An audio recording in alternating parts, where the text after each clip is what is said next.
Bonjour à tous et bienvenue au 13h. Rentrée des cours et tribunaux au titre de l'année 2012-2013, l'audience solennelle s'est ouverte hier au CICB avec pour thème l'ordre et la liberté dans un État démocratique. Le président de la République par intérim, président du Conseil supérieur de la magistrature, a assisté à l'ouverture des travaux. Adama Djimdi.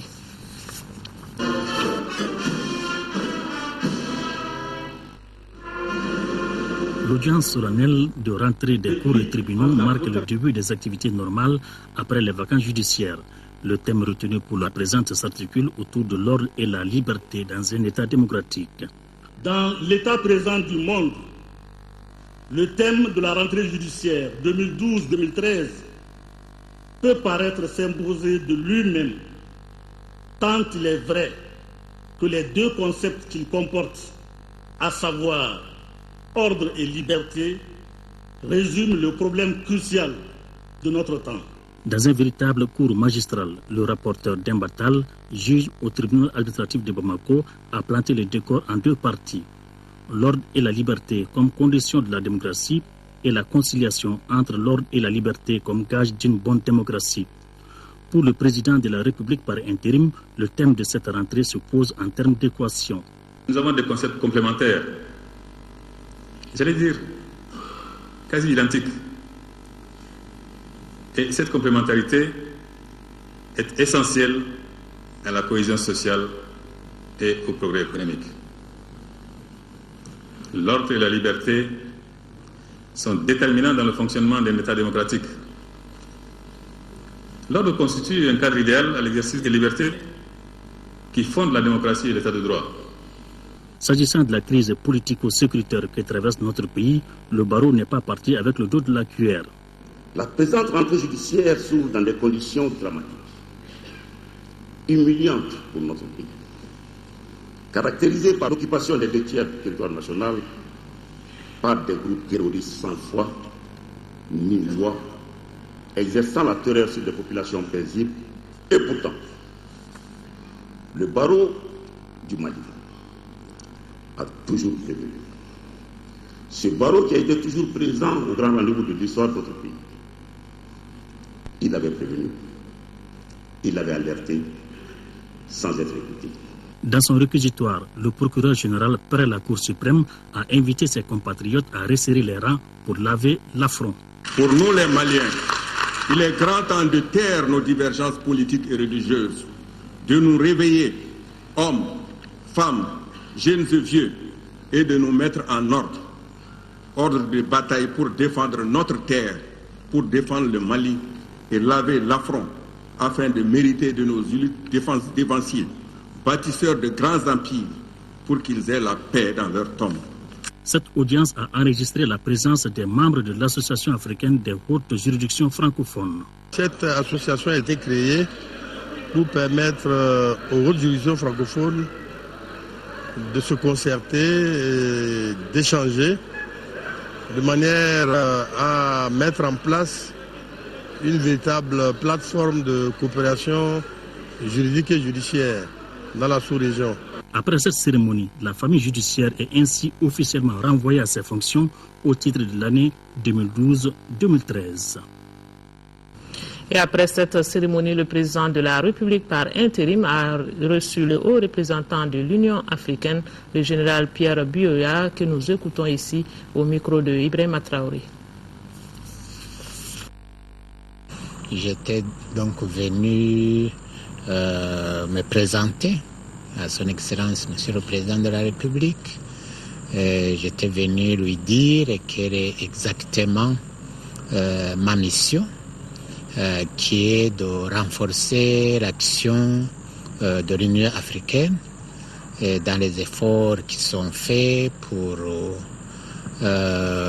rétablir les institutions démocratiques, renforcer la transition et puis rétablir les institutions démocratiques au Mali, dans les efforts qui sont faits pour recouvrer l'intégrité territoriale du Mali, en particulier dans le nord du pays, et ma fonction, c'est aussi de coordonner les efforts des acteurs africains, la CEDEAO, les pays du champ, les autres pays africains, pour aider le Mali à normaliser la situation.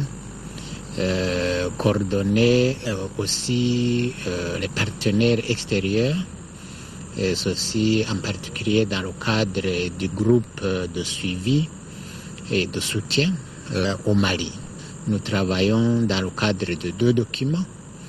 Le concept stratégique qui indique globalement ce que nous faisons, la communauté internationale veut faire au Mali, mais aussi le concept opérationnel qui indique comment la communauté internationale, surtout la force militaire internationale, veut aider le Mali à recouvrer l'intégrité territoriale. J'étais venu lui répéter la vision de ces 2 documents, c'est la centralité du Mali et des Maliens.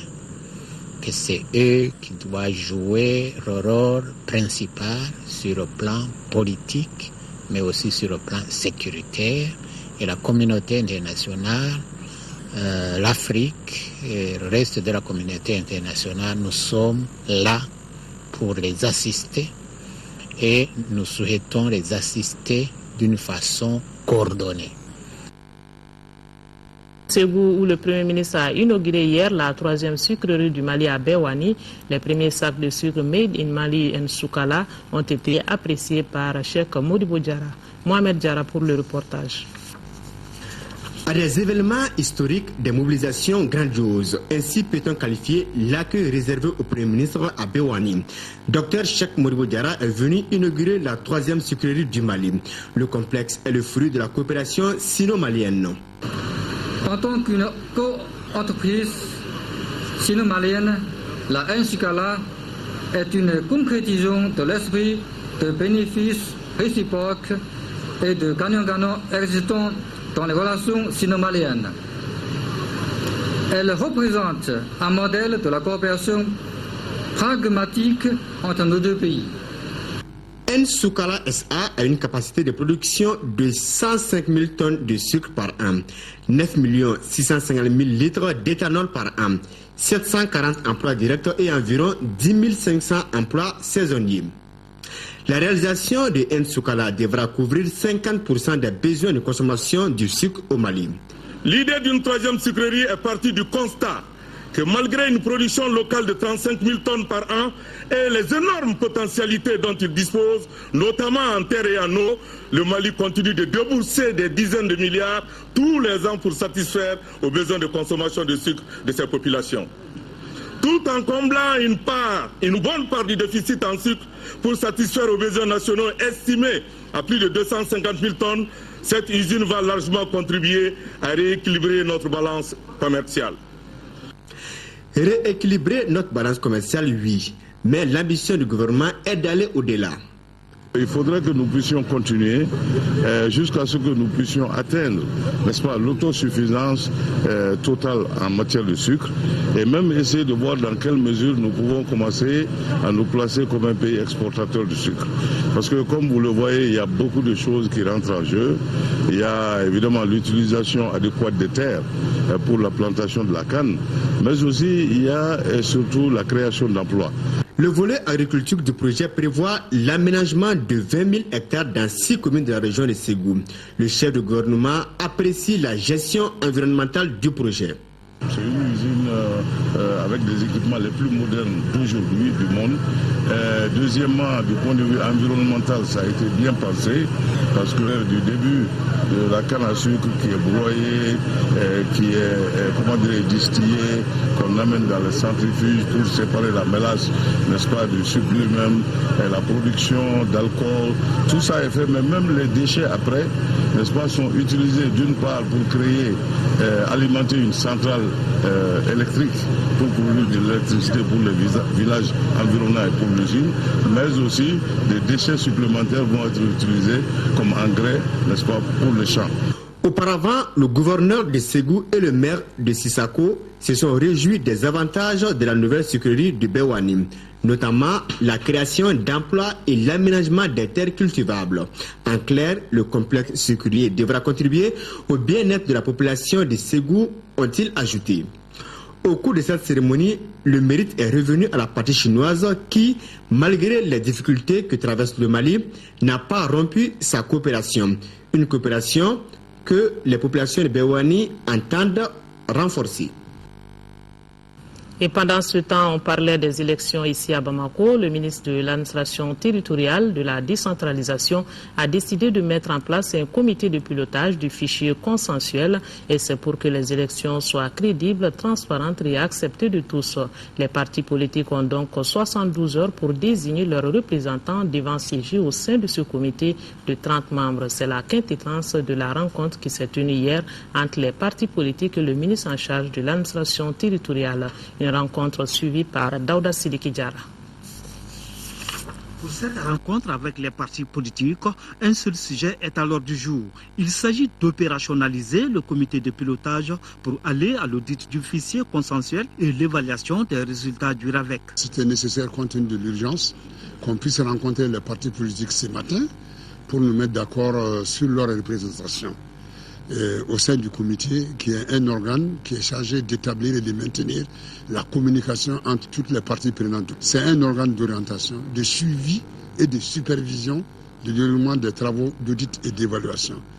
Donc à côté et au sein même de ce comité, vous avez une solide technique quand même, en fait, qui est un regroupement d'experts qui sont issus des organismes qui composent le comité de pilotage.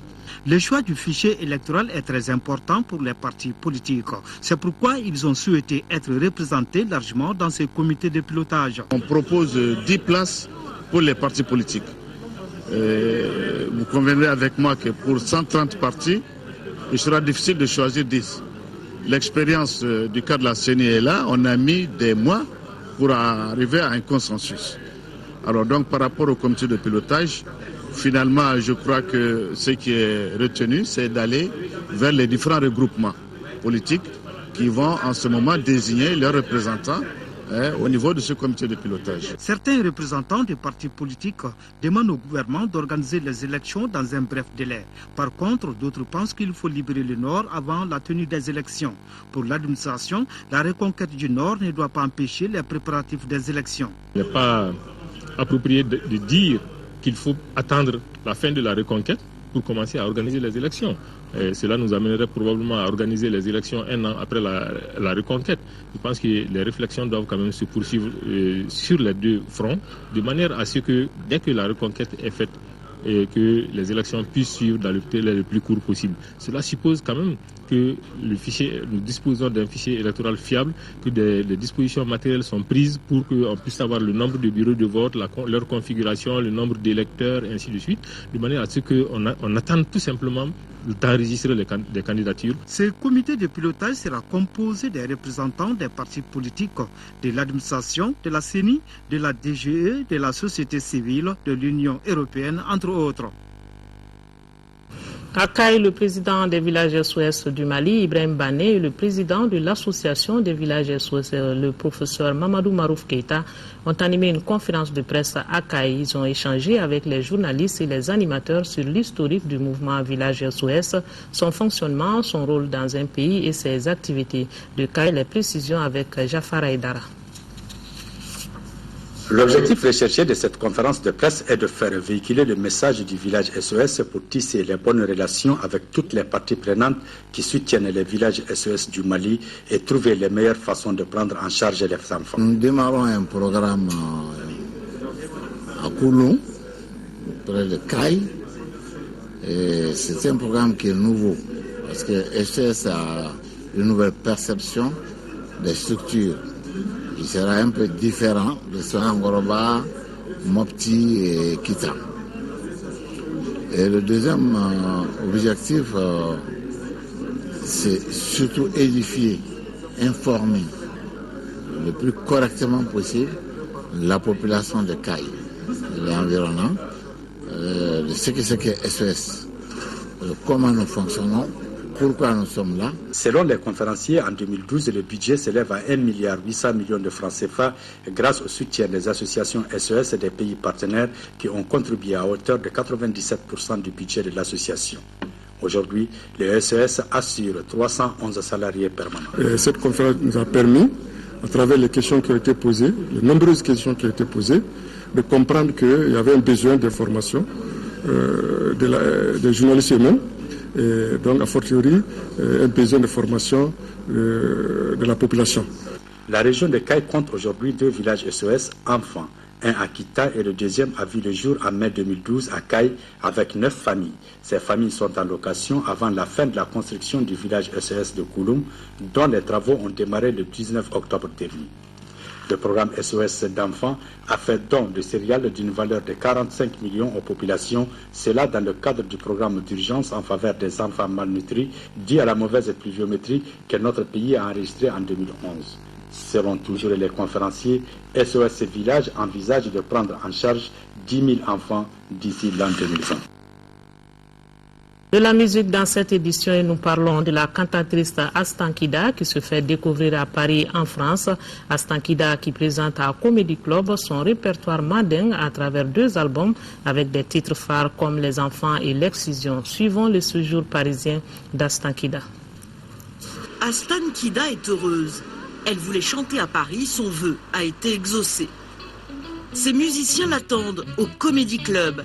Originaire de Ségou au Mali, cet artiste s'apprête à présenter son répertoire mandingue, mêlé de blues, de jazz et d'afrobeat. Astankida n'est pas une novice, elle est griotte et la musique a toujours fait partie de son univers.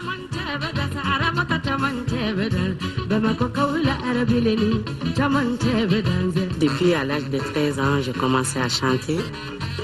Je suis une griotte aussi. Ma maman, c'est une grande cantatrice malienne. Vers 13 ans, 14 ans, j'ai fait un concours chez nous qui était organisé par notre ministère de la Culture, dont j'ai été lauréate. Donc dès lors, c'est commencé. Ça va? Peu connue hors du Mali, Astankida est un véritable personnage public chez elle, y compris sur le petit écran où elle anime des émissions musicales. Elle a sorti 2 albums et s'affirme comme une artiste engagée, comme dans cette chanson pour le droit des enfants.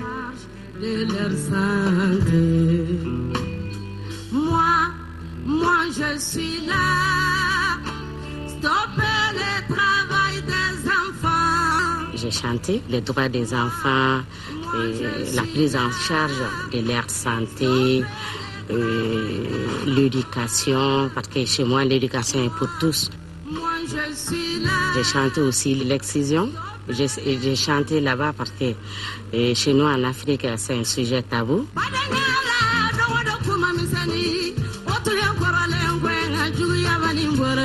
Astankida fait partie des belles découvertes musicales de cette fin d'année. Avec sa voix puissante et chaleureuse, elle a déjà séduit le public parisien, y compris le propriétaire des lieux, Jamel Debbouze, venu soutenir la diva malienne. Bon vent à Astankida. Le magazine Santé fait un gros plan sur le diabète. Demain, 14 novembre, la communauté mondiale célèbre la journée de lutte contre le diabète. Et dans le monde, environ 374 millions de personnes sont diabétiques. Le thème de la lutte contre le diabète est quinquennal et porte cette année sur le droit des malades. Tchessira Emmanuel Dambili.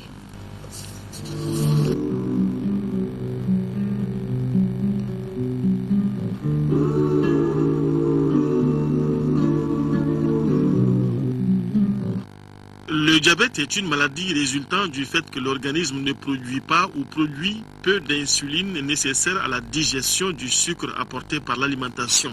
Il ne s'agit pas du sucre d'usine que nous consommons tous les jours, mais de celui que toute alimentation contient.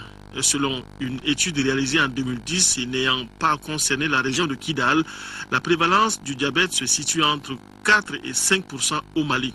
Une pathologie entourée de préjugés. Selon le premier, le diabète serait lié à l'excès de consommation du sucre industriel. C'est seulement le métabolisme de sucre apporté par l'alimentation qui ne se fait pas convenablement qui entraîne le diabète. Ça amène à parler des autres causes qui sont, par exemple, l'âge. L'âge avancé peut être une cause de survenue du diabète. Il y a l'hérédité qui peut être cause de survenue du diabète. Il y a les changements de mode de vie, par exemple la sédentarisation. Maintenant, les gens sont de plus en plus sédentaires, soit derrière la télé, derrière les écrans d'ordinateur, dans les véhicules. Les gens sont beaucoup plus sédentaires. Maintenant, ils ne font pas d'exercice physique, ils ne font pas de sport. Ça peut entraîner une perturbation du métabolisme du sucre au niveau de l'organisme. Et il y a l'obésité aussi qui peut entrer en ligne de compte. La prise excessive de poids peut amener le diabète. Dans tous les cas, le pancréas est incriminé. Soit l'insuline que le pancréas produit n'est pas suffisamment utilisée par l'organisme, soit l'insuline n'est même pas produite par le pancréas. Cela amène à classer le diabète en type insulinodépendant où le patient doit lui-même apporter de l'insuline et en type où la maladie est liée à une utilisation non efficiente de l'insuline par l'organisme. Deuxième grand préjugé, c'est quand on estime qu'on est à l'abri de la maladie parce qu'on n'a pas de parents diabétiques. C'est la méconnaissance du métabolisme de l'organisme et c'est la méconnaissance de l'origine du diabète qui pousse à dire que mon père n'est pas diabétique, ma maman n'est pas diabétique et pourquoi moi je serais diabétique. Ça étonne souvent quand nous faisons le diagnostic du diabète chez certains qui disent « Ah, docteur, c'est vous qui m'avez fait diabétique, sinon moi je ne suis pas diabétique parce que je ne l'ai pas connu. Mon père n'est pas diabétique, ma maman n'est pas diabétique, même mon grand-père. » Ça, c'est des considérations erronées parce que le diabète peut être déclaré chez le fils alors que le père est dans certaines conditions qui ne sont pas favorables à la déclaration du diabète, à la survenue du diabète. Le diabète peut survenir chez l'enfant alors que la maman n'est pas dans des conditions de survenue du diabète. La maman peut faire ses exercices physiques et la maman peut être dans certaines conditions qui ne favorisent pas la survenue immédiate du diabète. Alors qu'elle peut avoir des gènes du diabète qu'elle transmet à son enfant et l'enfant fait le diabète alors la maman ne l'a pas. Troisième préjugé, c'est de croire qu'on peut traiter définitivement un diabète diagnostiqué. Les gens pensent toujours que l'on peut guérir de son diabète complètement. Non. On peut stabiliser le diabète et mener sa vie normalement comme les autres le font. Il suffit seulement de changer de mode de vie et ne pas être sédentaire, faire de l'exercice physique et considérer qu'on est diabétique et ne pas tomber dans les interdits. Sinon, dire que je guéris complètement le diabète une fois scientifiquement établi, non. C'est là qu'il convient de faire la différence entre le diabète et une hyperglycémie passagère comme après un repas copieux, mal digéré ou chez une femme enceinte. En tout cas, l'expression que les spécialistes préfèrent, c'est vivre avec son diabète. Cela suppose des exercices physiques, un régime alimentaire et un suivi médical régulier.